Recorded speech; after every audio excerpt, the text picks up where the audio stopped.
Hello दोस्तों, कैसे हो आप? बढ़िया। मैं भी एकदम बढ़िया। शुरू कर रहे हैं 13.2 का फर्स्ट सम, जो कि कुछ ऐसे दिया गया है। A solid in the shape of a cone standing on a hemisphere with both their radius being equal to 1 centimetre and height of the cone is equal to its radius. यानी कि shape दे रखी है कौन कौन सी, एक तो hemisphere की और दूसरी कोन की। दो शेप दे रखी है। सॉलिड की शेप दे रखी है कौन की, जो कि किस पे स्टैंड कर रहा है? हेमिस्फीयर पे। यानी कि नीचे वाला जो पोर्शन है वो हेमिस्फीयर का है और ऊपर जो शेप बनी हुई है उसकी कौन की है। विद बोथ देयर रेडियस, यानी कि दोनों का जो रेडियस है वो इक्वल है। यानी दोनों का जो रेडियस है, ऊपर से कौन, नीचे से हेमिस्फीयर, दोनों का जो रेडियस है वो सेम है। कितना? 1 centimetre. And height of the कोन, जो कोन की हाइट है वो भी इसके रेडियस के इक्वल है, यानी कि वो भी 1 सेंटीमीटर दे रखी है। Find the volume of the solid in terms of pi, यानी पाई की वैल्यू पुट नहीं करनी और पाई में ही आंसर बताना है। तो चलिए शुरू करते हैं। तो सबसे पहले लिख लेते हैं कौन वाले पोर्शन में कौन सी वैल्यू दे रखी है। कौन वाले पोर्शन में सबसे पहले cone standing on hemisphere the radius being equal to 1 centimetre.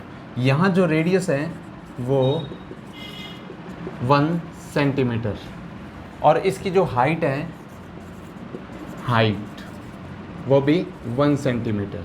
ठीक है, तो आपको स्क्रीन पर दिख रहा होगा कि शेप कैसे बनी हुई है। बाकी यहाँ बोर्ड पर भी बना लेते हैं। ये ऊपर से एक कोन और नीचे से हेमिस्फीयर, ये ऐसी शेप बना रखी है। ठीक है, तो जो इसकी ये वाली हाइट है वो 1 सेंटीमीटर है, जो इसका रेडियस है वो भी 1 सेंटीमीटर है। यहाँ से यहाँ तक का भी 1 सेंटीमीटर, यहाँ से यहाँ तक का भी 1 सेंटीमीटर। तो सिर्फ सिंपल सी बात है। और यहाँ हेमिस्फीयर में क्या क्या वैल्यू दे रखी है, हेमिस्फीयर पोर्शन में क्या क्या वैल्यूज़ दे रखी है, सिर्फ रेडियस दे रखे हैं और अपने को कुछ चाहिए भी नहीं।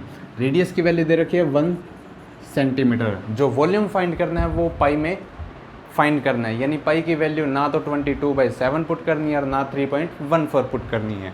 तो चलिए लिखते हैं volume of solid. Volume of solid किस किस का वॉल्यूम फाइंड करना है? वॉल्यूम ऑफ कॉन प्लस क्यों किया? क्योंकि ये दोनों आपस में एक दूसरे पर रखे गए हैं। Volume of cone plus volume of hemisphere. Volume of hemisphere formula आपको पता ही है, जैसे कि आपको स्क्रीन पर दिख रहे हैं। तो volume of cone 1/3 pi r square h, ये कॉन का फॉर्मूला। और हेमिस्फीयर का 2/3 पाई आर क्यूब, ये वॉल्यूम हेमिस्फीयर का। तो चलिए दोनों में वैल्यू पुट कर देते हैं। 1/3 पाई की वैल्यू पुट करनी नहीं है, पाई की वैल्यू सेम। यहाँ आर की वैल्यू 1 का स्क्वायर दे रखा है तो 1 × 1, और एच की जो वैल्यू है वो भी 1 दे रखी है। यहाँ 2/3 × पाई × 1 × 1 × 1। ठीक है, 1 को किसी भी वैल्यू से मल्टीप्लाई करते हैं तो अपना 1 ही आएगा। तो 1/3 पाई, 1 को किसी भी वैल्यू से मल्टीप्लाई किया तो वही वैल्यू 1 आ रही है। तो यहाँ 1/3 पाई और यहाँ वैल्यू बन रही है 2/3 पाई। तो यहाँ से जो पाई है वो कॉमन निकाल सकते हैं। तो निकाल लेते हैं कॉमन पाई की वैल्यू, यहाँ निकाल लेते हैं पाई की वैल्यू। यहाँ से कॉमन, यहाँ वैल्यू बच रही है 1/3 और यहाँ 2/3। 1/3 प्लस 2/3, दोनों को प्लस करते हैं तो वैल्यू बनती है सिर्फ 1। क्योंकि दोनों नीचे बेस सेम है तो बीच में प्लस का साइन है, वैल्यू आपस में ऐड हो जाएगी। 3/3 = 1। तो पाई को 1 से मल्टीप्लाई करते हैं तो पाई सेंटीमीटर क्यूब। क्यूब क्यों आया? क्योंकि यहाँ वॉल्यूम फाइंड किया था।